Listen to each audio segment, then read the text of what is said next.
For decades, China's opening up policy propelled its growth, its export-oriented model fueling an unprecedented economic expansion. But rising geopolitical tensions are prompting a shift in strategy. The new buzzword is dual circulation, first announced by President Xi in May. It aims to boost the economy's internal circulation, making domestic production and consumption the main engine of growth, with external support from foreign investment and technology. China is pushing for greater self-reliance as relations with the US and other nations worsen, and as the coronavirus weighs on global trade. The challenges are enormous. While consumption as a percentage of GDP has climbed over the years, the pandemic has weakened consumer spending. Government stimulus and investment are again doing the heavy lifting. Details of the new strategy are still scant, and the term itself is vague. But like past slogans, Xi Jinping's dual circulation is expected to become concrete policy, setting China's direction for the coming years.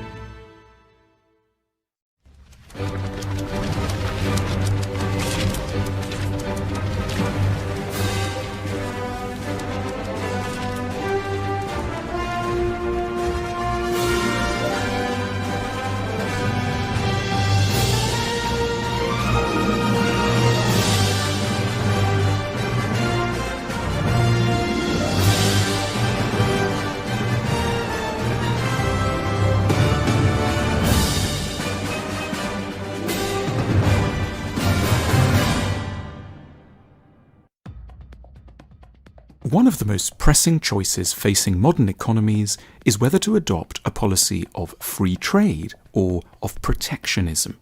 That is, whether to encourage foreign goods into the country with minimum tariffs and allow industries to relocate abroad, or whether to make it hard for foreign firms to sell their goods internally and discourage domestic producers tempted by cheaper wages in other lands. It feels like a very modern dilemma, but the debates between proponents of free trade and protectionism go back a very long way. The argument began in earnest in Europe in the 15th century, with the formulation of a theory known as mercantilism, the forerunner of what we today refer to as protectionism. Mercantilism was, like nearly every other economic theory, interested in increasing a nation's wealth. But mercantilists argued that in order to grow richer, a country had to try to make as many things as possible within its own borders and reduce to an absolute minimum any reliance on foreign imports.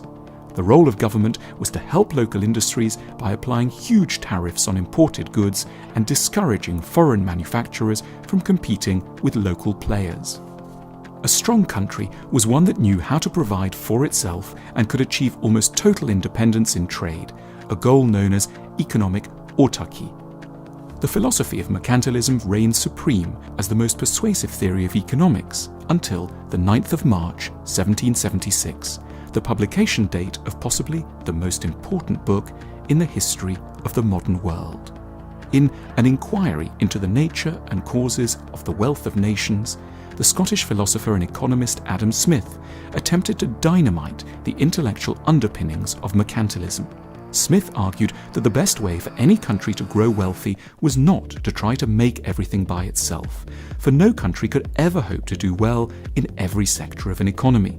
Smith observed that countries naturally had different strengths in particular areas. Some were great at making wine, others had talent in pottery, others still might be experts at making lace, and it was on such strengths that every country should focus. This was an application at the level of nations of a theory we can understand well enough at the level of individual life.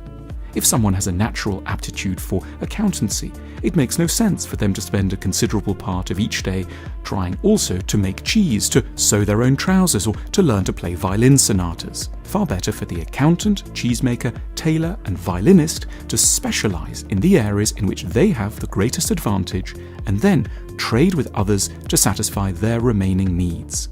As Smith noted, it is the maxim of every prudent master of a family never to attempt to make at home what it will cost him more to make than to buy. Smith emphasised that if Britain could produce woolen goods more cheaply than Portugal, and if Portugal could produce wine more cheaply than Britain, then it would be beneficial to both parties to exchange the product they could make at a lower cost for the one they could only make at a higher cost. The overall wealth of both countries would rise as labour and capital would always be optimally employed, directed to those sectors where native skill and opportunity was at its greatest. The job of the government was to recognise sectors where there was a national advantage, assist in the education of the workforce, but otherwise reduce tariffs as much as possible and step out of the way. With astonishing speed, Smith's theory convinced most of the economic and political classes of northwestern Europe. In Britain, his ideas were first put to a practical test in relation to the primary foodstuff of the nation, corn. Grain prices had for many years been protected by government decrees. Cheaper foreign grain had been kept out, apparently in order to protect jobs and national wealth. But Smith's ideas, now driven forward by his foremost disciple David Ricardo, proposed that all tariffs on imported grain, protectionist measures known as the Corn Laws, were in fact obstacles to economic growth. After bitter debates in Parliament, the laws were repealed in 1846. The result demonstrated both the advantages and incidental costs of Smith's ideas. The price of corn dropped sharply, food became cheaper, and everyone, especially the working classes, had a lot more spare money to spend on other goods. This, in turn, grew the overall size of the British economy, so that it significantly outperformed all of its European counterparts. But, and it was a very big but, large swathes of British agriculture went to the wall. Cheap imported corn from Canada and the United States destroyed farms and ways of life that had persisted for centuries. Smith's theories were both correct and, depending on where one was standing, plainly agonizing.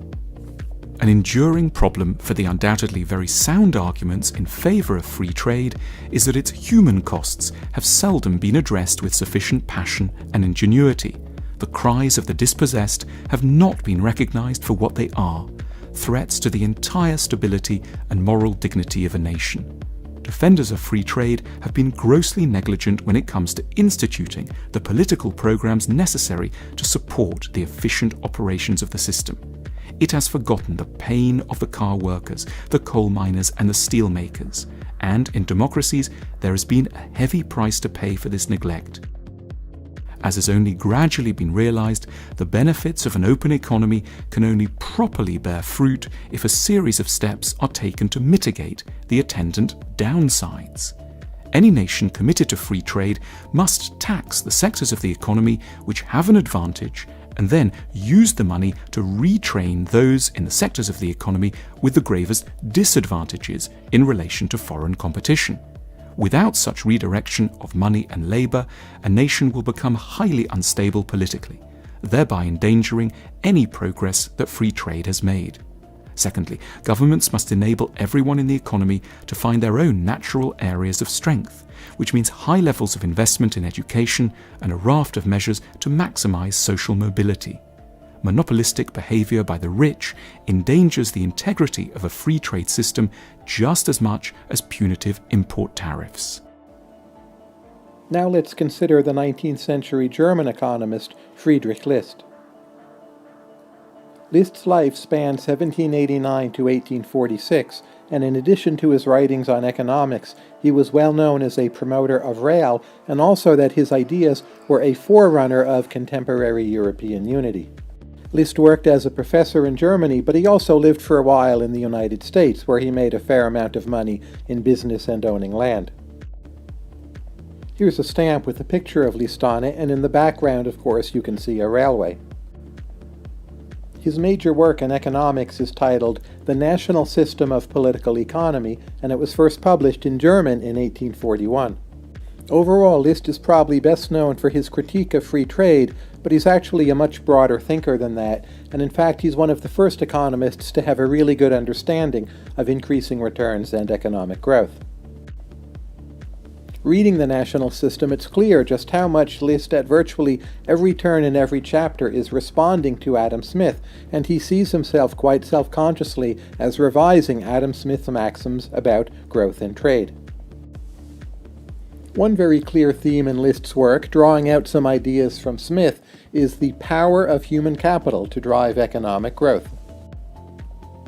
Here's one illustrative quotation, and I quote, "The present state of the nations is the result of the accumulation of all discoveries, inventions, improvements, perfections, and exertions of all generations which have lived before us. They form the mental capital of the present human race." List also stresses the power of science more than most economists who came before him, including Adam Smith. Smith, who of course was writing much earlier, had a much more modest sense of what science can do. But reading List, we see quite a modern understanding of the power of scientific invention to drive economic growth. If there's any single dominant theme in the writings of List, I would say it's an understanding of the dynamism of manufacturing. So List said that what he believed in was what he called the industrial system, and he compared this to Smith's foil, which Smith had called the mercantile system, and List thought that yes, the mercantile system was obsolete, but the power of the industrial system meant that Smith's doctrines had to be revised. And List asked quite directly, well, this idea of the industrial system, where did it come from? Who invented it? And he's quite clear that it is derived from actual English practice rather than from theory. One of the best sections in the book is when List runs through the preconditions for English economic success. For List, this list of preconditions included, first and foremost, strong manufacturing as all important, and also well-developed domestic industry. List put a great stress also on the notion of shipping and marine trade, and in general infrastructure and easy transportation. You can see just how much List's ideas relate to modern notions of increasing returns.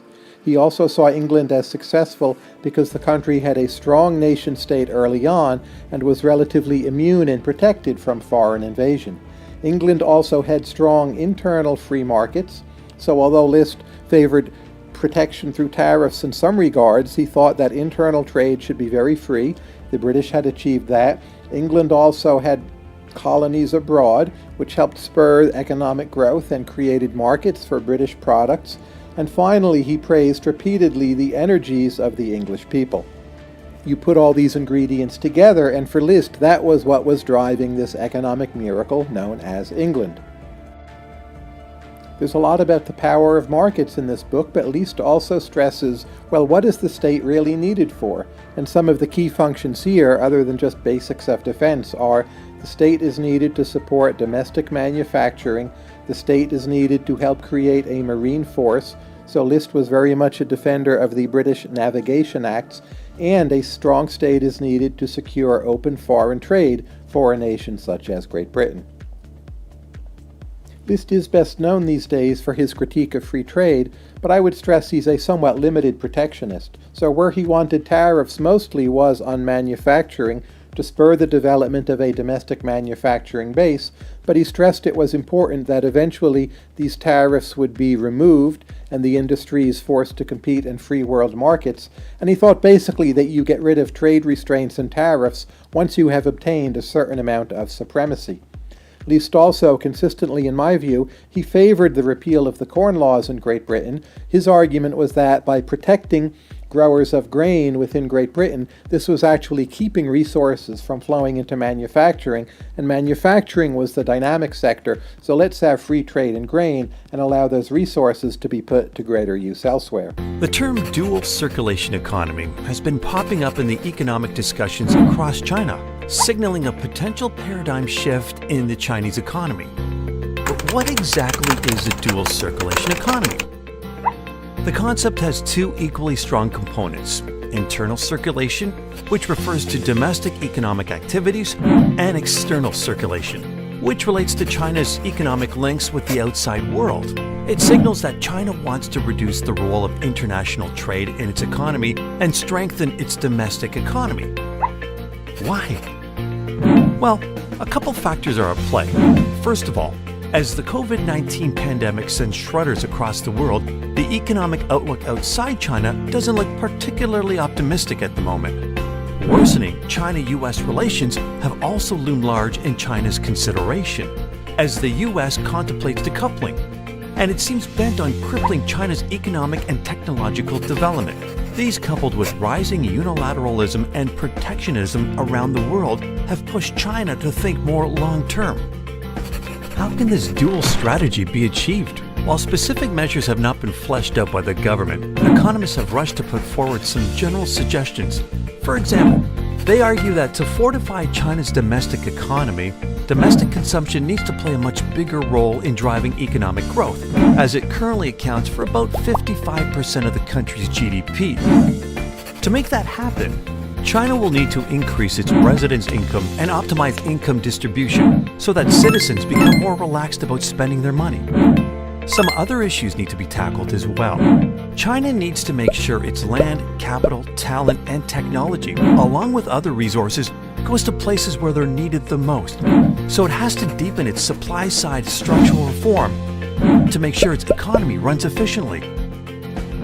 Innovation and the digital economy, which involves developing AI, big data, and 5G, have to receive even greater attention as they all are major contributors to today's economic growth.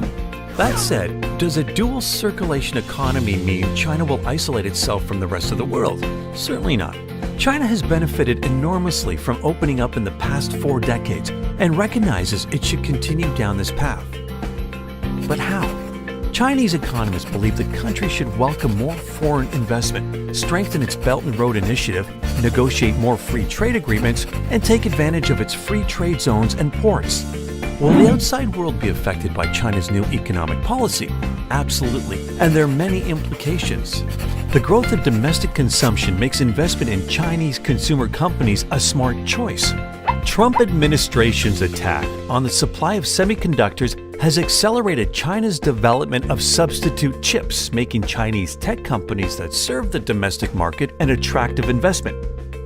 Companies on the export side of the dual economy also provide an opportunity for steady growth. The opening of China's stock and bond markets gives investors access to Chinese companies serving both sectors of the dual economy. So yes, China would still need to work with the world to strengthen its economic resilience, but how the world engages with the Chinese economy also require adjustment.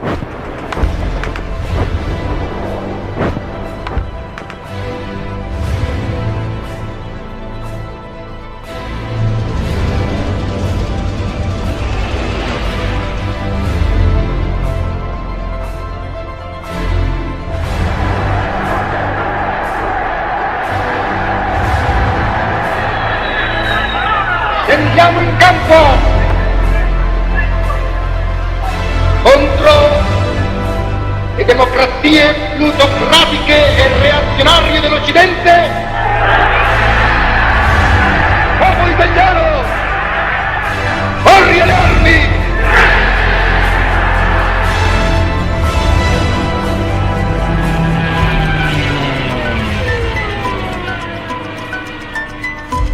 Heading into 2021, the global economic outlook remains weak. But amid geopolitical tensions and looming threats, China's economy held steady, as the country has always planned for the long term.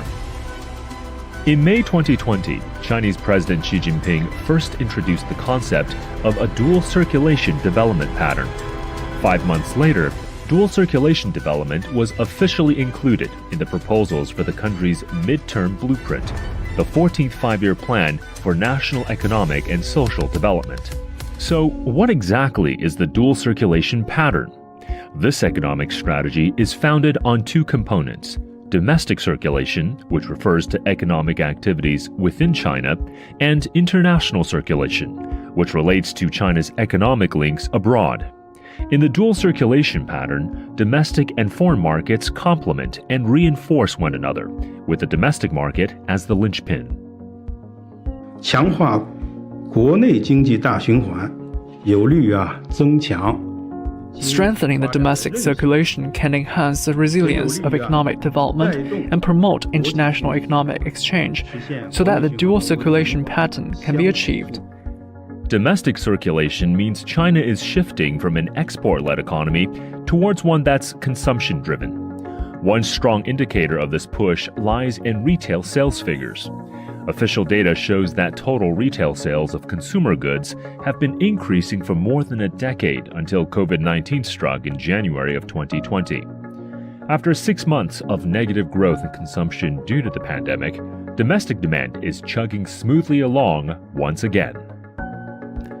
But for China to rely on its population of 1.4 billion people to boost consumption, this means that more citizens must have a bigger amount of disposable or surplus income to spend.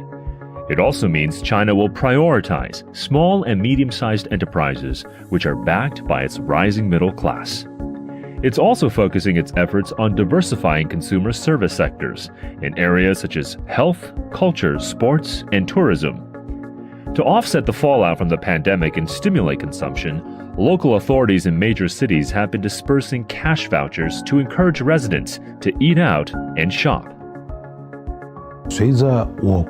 Paying attention to domestic circulation and new consumer service sectors have become the focus of economic development. Following the country's dual circulation pattern, we've held hundreds of shopping activities. Total consumption has topped 1 billion yuan. In the proposals for drafting the 14th Five-Year Plan, innovation is regarded as the primary driver of China's development. The quality and sustainability of domestic circulation depends on scientific and technological innovation. The U.S. crackdown on China's strategic high-tech sector has partly given impetus for the country to step up its self-sufficiency in science and technology. In 2019, China's investment in scientific research increased by 12.5%, up from a year ago. The state has extended supportive policies for areas such as big data, 5G, and artificial intelligence. As the leading manufacturer of goods, accounting for 28% of the world's manufacturing output, the country aims to integrate innovation into all sectors and upgrade industrial chains. These have allowed the country to quickly resume production of medical and health supplies the world needed to fight the coronavirus.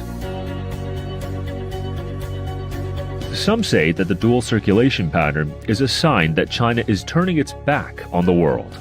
President Xi Jinping has stressed that this is not the case. The new development pattern is not a closed domestic circulation, but a more open domestic and international dual circulation.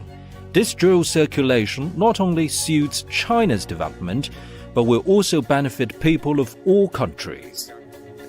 International circulation means China will keep pursuing opening up its markets and economy to foreign investment and free trade. As global economies make their way out of their COVID-19 induced recession, China's dual circulation pattern will be an important driver for economic growth. Dual circulation aims to forge stronger cooperation with its trade partners. The world stands to benefit from this new economic strategy.